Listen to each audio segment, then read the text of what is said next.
जय Hind friends. Staff selection commission यानी SSC और ये स्टाफ सिलेक्शन कमीशन अब बन गई है स्टूडेंट सोशल कमीशन। हर साल 30 लाख से के आसपास लड़के इस परीक्षा को देते हैं। और भारत जैसे विकासशील देश में जहां आज भी नौकरी हर मिडिल क्लास के परिवार का एक सपना है,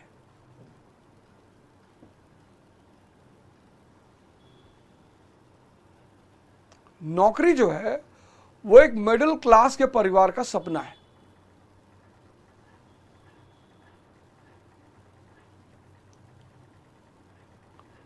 मेरे पास इतने सारे मैसेजेस आए हैं, इतने सारे,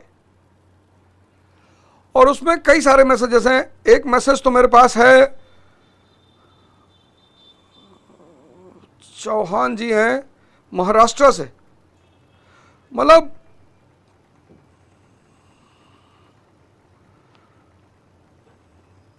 विठल चौहान एसएससी एस्पिरेंट हिंगोली महाराष्ट्र। फिर एक मैसेज आया है गोरखपुर से कि सर गुरुजी प्रणाम, मैं एसएससी का एस्पिरेंट हूँ। मेरे पिताजी ने ब्याज पर पैसा लेकर मुझे कोचिंग कराया, तैयारी करता हूँ मैं, और अब ज़मीन बिकने की नौबत आ गई है। परिवार और हम सब नर्क में जाने की स्थिति में हैं।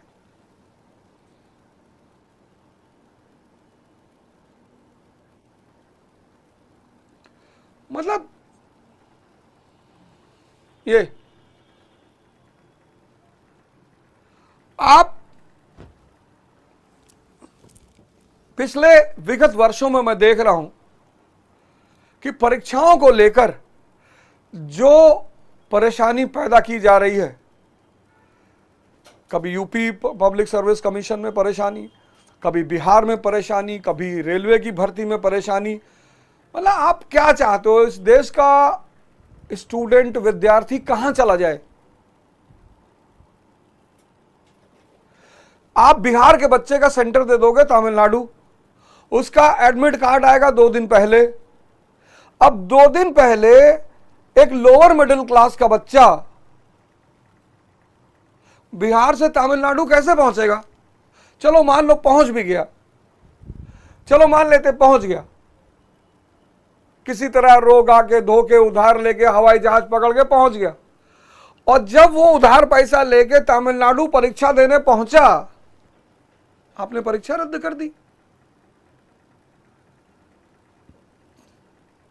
30,000 रुपया उधारी के बाद जब वो वहां परीक्षा देने पहुंचता है, आपने परीक्षा रद्द कर दी। ये एक इतना गंभीर मुद्दा होता जा रहा है, बहुत गंभीर। सरकार अगर इन मुद्दों पर ध्यान नहीं देगी तो निश्चित तौर पर, मतलब युवा अगर किसी देश के नाराज हो जाएंगे, विद्यार्थी अगर किसी देश के नाराज हो जाएंगे, एस्पिरेंट किसी देश के नाराज हो जाएंगे, वैसे ही परेशान है। तमाम सारे फ्रंट पर इतनी सारी चुनौतियां चल रही हैं, तमाम सारे फ्रंट पर। वहां बच्चों को एक आशा होती है कि चलो भैया हमारी नौकरी लग जाएगी, परिवार संभल जाएगा, हम बहुत सारी मुसीबतों से बाहर आ जाएंगे। और आप परीक्षा नहीं ले पा रहे हैं। फेल होना एक अलग बात है, किसी विद्यार्थी का फेल होना एक अलग बात है, आप परीक्षा रद्द कर दे रहे हैं। अब वो बिहार का लड़का पहुंचा तमिलनाडु, अंडमान तक मैंने सुना है, मेरी बात हो रही थी, अंडमान तक आपने टीचरों को उठा लिया। मेरी वो कैरियर विल के राकेश यादव जी हैं, मेरी उनसे बात हुई, आज ही बात हुई। वो बेचारे किसी शो में जा रहे थे, वो हमारी बहन है नीतू सिंह, वो तो मतलब जितनी श्रेष्ठ टीचर है बेचारी, उतनी ही श्रेष्ठ व्यक्तित्व है, बहुत श्रेष्ठ व्यक्तित्व है हमारी वो बहन नीतू सिंह है। और हम एक दूसरे को बहुत पहले से जानते हैं, जब मैं बत्रा पे पढ़ाता था तब से जानते हैं। और आपने टीचरों को उठा लिया, आपने टीचरों को उठाकर बंद कर दिया, आपने टीचरों को हिरासत में ले लिया। मतलब आप तानाशाही चाहते हो देश में, और आप बच्चों के साथ खेलोगे। कैंसिलेशन एक इतना बड़ा मुद्दा है, कम से कम ठीक है, बच्चा फेल हो गया, उसकी तैयारी नहीं थी, वो सब अलग बात है। परीक्षा तो होने दो, परीक्षा तो कायदे से होने दो। फिर आप परीक्षा केंद्र, एग्जामिनेशन सेंटर, आपने ऐसे ऐसे सेंटर दे दिए बच्चों को जहां पे फर्नीचर नहीं है, बच्चा चेयर पे बैठ रहा है, चेयर ही टूट जा रही है। फिर टेक्निकल समस्याएं आ जा रही हैं, सर्वर डाउन हो जा रहा है,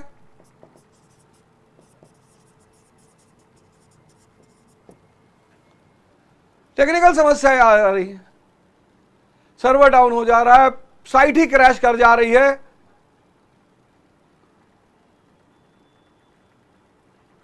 फिर आपने जिस संस्था को दिया है,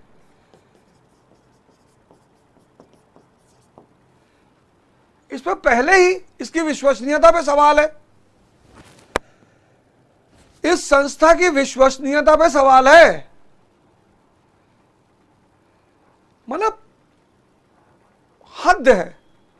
नीट की परीक्षा में समस्या पैदा हुई, फिर उधर एआरओ की परीक्षा में समस्या पैदा हुई, फिर रेलवे की भर्ती की परीक्षा में समस्या पैदा हुई।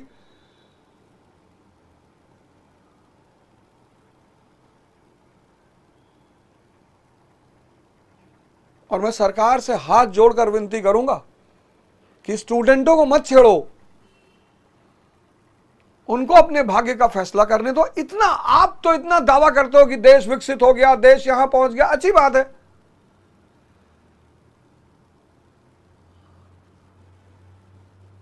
ये 4 समस्याएं जो मुख्य समस्याएं हैं, परीक्षा का रद्द होना, एग्जामिनेशन सेंटर, टेक्निकल चैलेंजेस और एडुकेटी जो संस्था है जिसकी विश्वसनीयता पर लड़के कह रहे हैं कि नहीं, हमें और पारदर्शी संस्था चाहिए।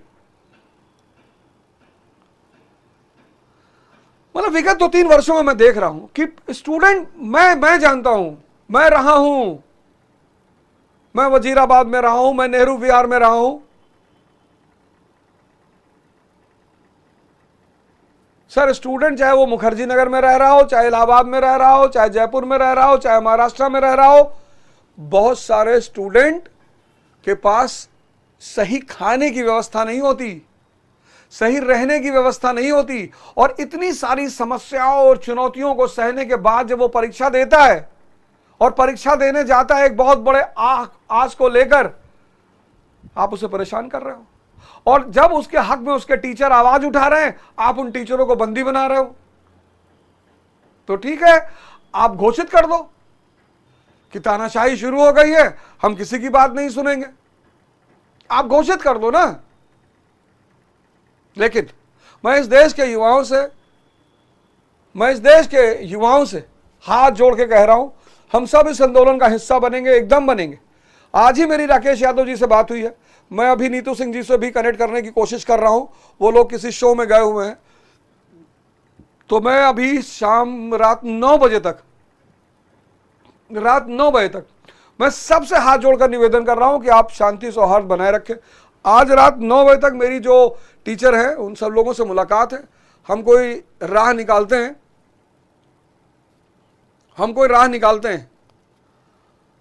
और अगर सरकार हमारी बात नहीं सुनेगी, अगर सरकार विद्यार्थियों की बात नहीं सुनेगी, तो विद्यार्थियों ने तो न जाने कहां की सत्ता पलट दी, युवाओं ने तो न जाने कहां की सत्ता।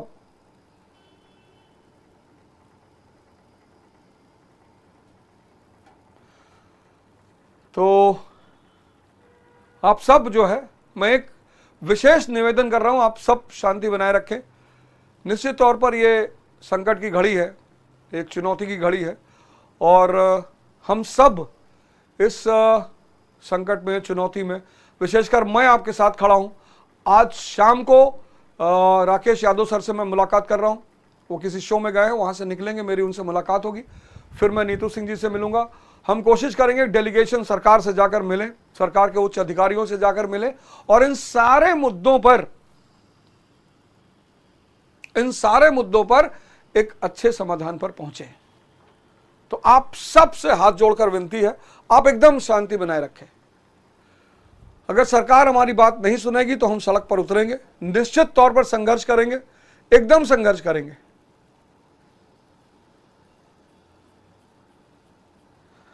मजाक नहीं चलेगा इस देश में।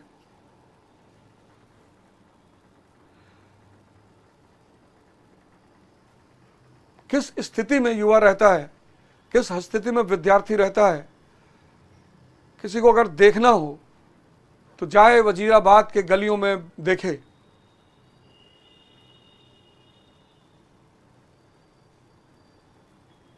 मतलब जो स्थिति होती है बहुत सारे विद्यार्थियों की, वजीराबाद की गलियां हैं, नेहरू विहार की गलियां हैं, इंदिरा विकास कॉलोनी की गलियां हैं, और इलाहाबाद, गोविंदपुरी, अल्लाहपुर, कीटगंज,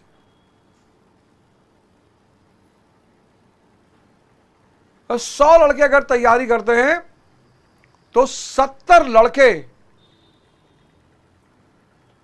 विषम परिस्थितियों में तैयारी करते हैं, विषम परिस्थितियों में।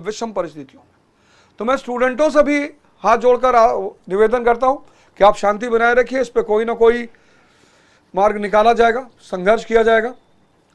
मैं सरकार से निवेदन करता हूं हाथ जोड़कर कि विद्यार्थियों के भाग्य से मत खेलो, विद्यार्थियों के भाग्य से मत खेलो। आपका दायित्व है, सरकार का दायित्व है देश के युवाओं का ध्यान रखना, उनके सपनों का ध्यान रखना, उनके श्रम का ध्यान रखना। तो आज रात की मीटिंग के बाद बहुत जल्दी मैं आपसे फिर मिलूंगा। जय हिंद,